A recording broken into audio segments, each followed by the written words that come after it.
What's up, YouTube? My name is Ty, and you're watching Invisible Chess. Today, I just want to share some of my thoughts on the Terence Crutcher situation. It turns out they are charging Betty Shelby with manslaughter, which, unfortunately, I know people want more, but that's pretty much the only thing they probably can do.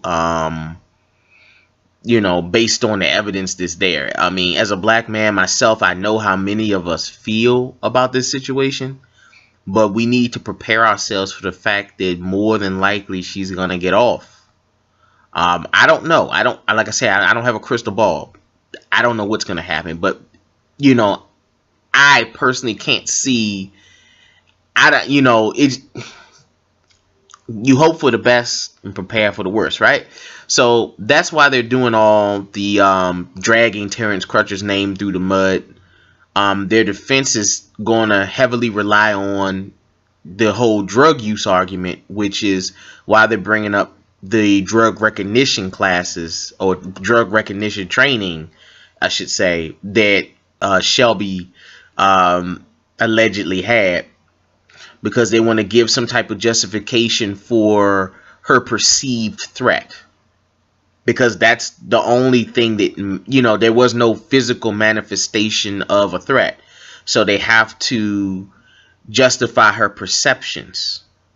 And if you think about it logically, it's kind of inconsistent, because that would have meant that the rest of the officers would have had to perceive the same thing, as they probably went through the same type of training. They had to, because when you go to the academy, you go through training, and then throughout the course of your career as a police officer, I'm sure you go through training. But so you have to ask yourself, why didn't they use the same level of force? I mean, they weren't incompetent. I mean, I don't think they were incompetent. So, I mean, they didn't see what she saw. I mean, it just brings up that question. The only thing she could claim here is that she was scared or feared for her life. And if that's the case, then does that mean that she's emotionally unfit for the type of job if the other officers weren't in the same state of fear? Did something happen to her prior to where she's jumpy like that? I mean, they're going to deflect, and they're really going to lean on toxicology. And this is dangerous, because what that does is set a dangerous precedent in America. It says that based on training a law enforcement officer may have, that they'd be able to specifically detect which drug is in your system without an instrument. And based on the types of behaviors they know to be associated with those drugs, that's somehow going to dictate the level of force that they use. So if, let's say, you're drunk and they say you're on meth, they would handle you as if you were a meth head. If you were on tranquilizers from your doctor, they could say you were on PCP. And because you weren't because you weren't coherent, or you didn't respond immediately to directions, they could shoot you.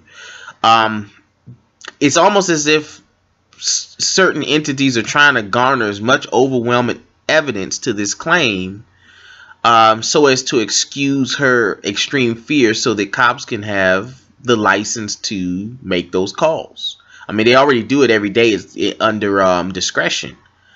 But now you want precedent. You want legal precedent to do it. This should bother all Americans somewhat, because regardless of whether you're black or white, cops still out there policing us. And, the majority of cops seem like great people, but there's some hiccups here or there. And it's true that cops kill more white people annually than black. Not as frequently, obviously, but in volume. So they should be a concern for everyone. If we want any chance to make sure that this doesn't, turn out bad for the American people, we have to do everything in our power to keep the focus on the fact that this is a manslaughter charge based on the fact that the use of force, or the amount of force that was used, was excessive, causing death. There's also a little bit of negligence here. This is all my opinion, okay, based on what I've seen, because they left Crutcher laying out on the ground to bleed out. He wasn't dead immediately after he got shot. He was pronounced dead at the hospital. Okay. They didn't put any pressure on his wound. They didn't check to see if he needed CPR. And that is negligent. Law enforcement academies in the U.S. require training in first aid and CPR. And in order to hold a police license in the majority of states, those qualifications have to stay updated, or the license is revoked. However, you do have some cops out there on the street still serving, both with valid and invalid certifications. And there doesn't seem to be, higher ups seem to be allowing these people to continue to work, and they're letting people bleed out unless it's one of their guys. If it's another officer, then regardless of whether their certification is valid or not, or if they remember anything, they're going to try to save that person's life. You see them on the ground pushing and putting pressure on the wound. We have to focus on the fact that 2 other officers didn't even fire their weapons, as far as we know. Shelby was the only one to fire a bullet after one of the others had hit Crutcher with a taser. So one saw fit to use a compliance weapon. For whatever reason, Shelby shot. Sorry.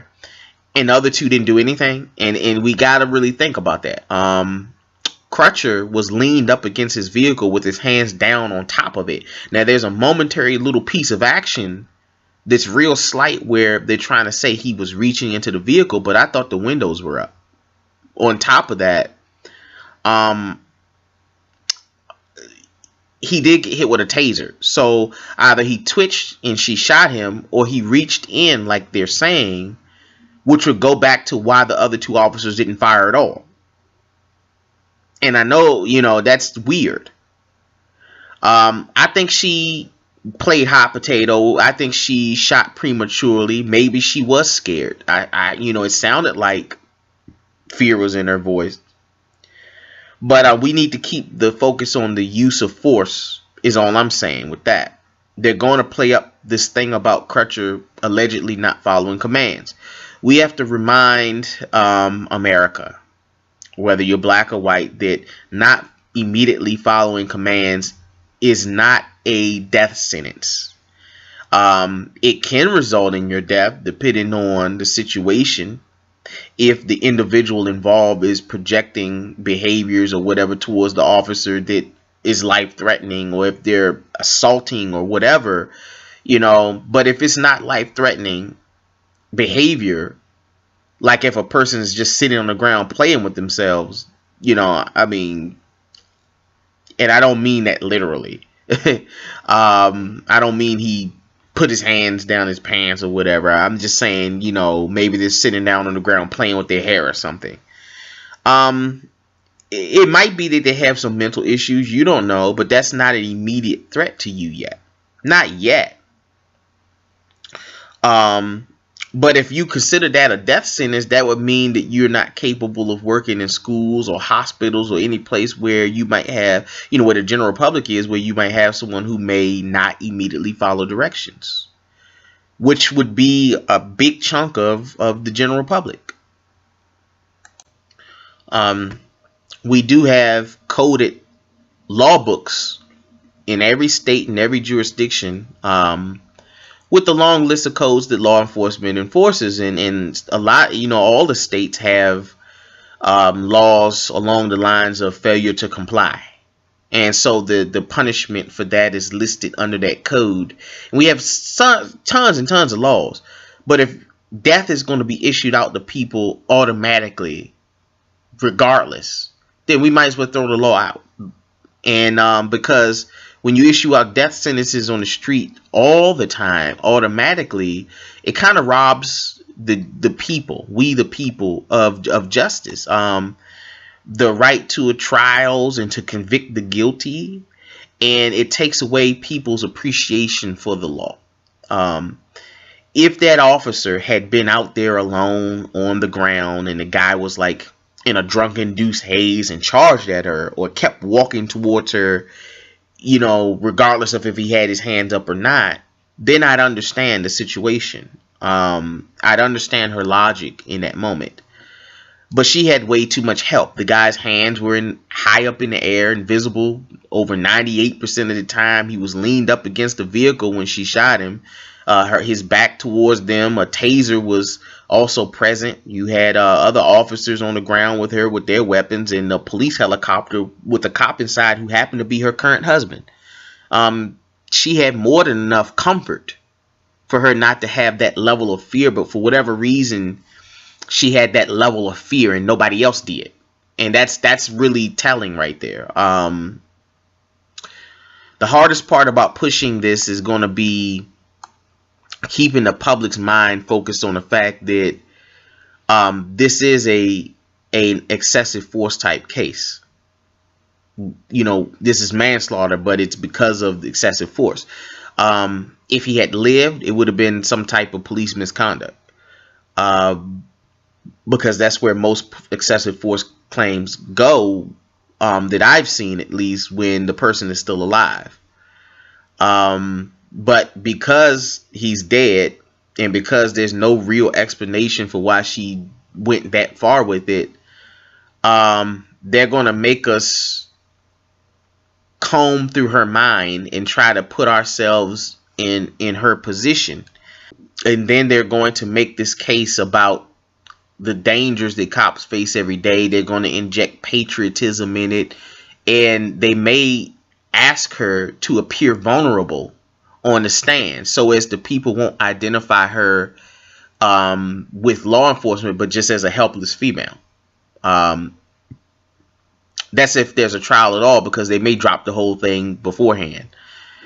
The other challenge is the protesters. They're in the streets every day trying to keep incidents relevant, which we need. But the catch-22 of that is that also keeps the conversation on race. Obviously, America has race issues, but they're going to use that to deflect. They're going to bring out former New York Mayor Rudy Giuliani and all kinds of guys to speak on Fox News and other really, really conservative networks and platforms, and they're going to be trumpeting this narrative of blacks killing blacks, and people will forget all about the case.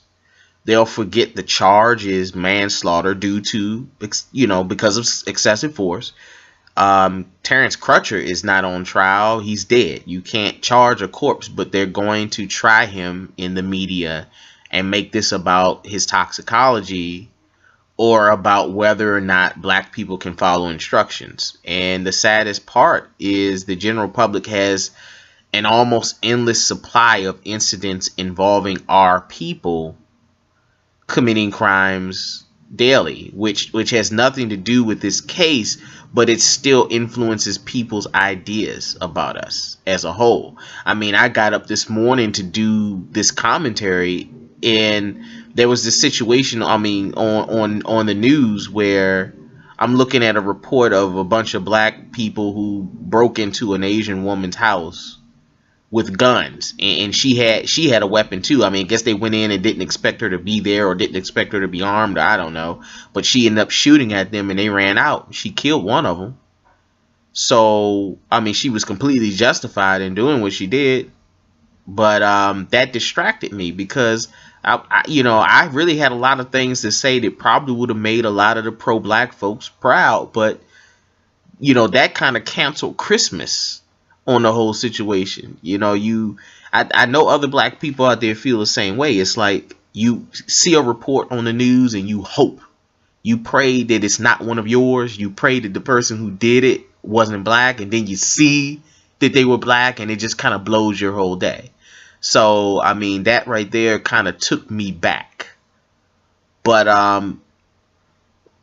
that's all I'm going to say on the matter. Hit me up in the comment box and you guys tell me what you think.